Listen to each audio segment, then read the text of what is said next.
শীতকালে না এই একটা জিনিস, বেগুন ভাজা, বিশেষ করে এই সাদা বেগুনগুলো, গরম ভাত আর বেগুন ভাজার সামান্য একটু ঘি।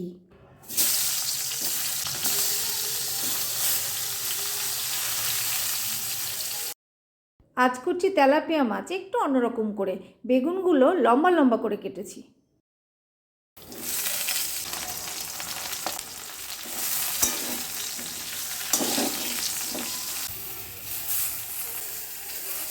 বেগুনগুলো হালকা ভেজে নিলাম, দিলাম টমেটো, লঙ্কা আর নানা মশলাপাতি দিয়ে বেশ করে কষিয়ে এবার দিয়ে দেবো জল, তারপরে মাছগুলো বিছিয়ে দেবো।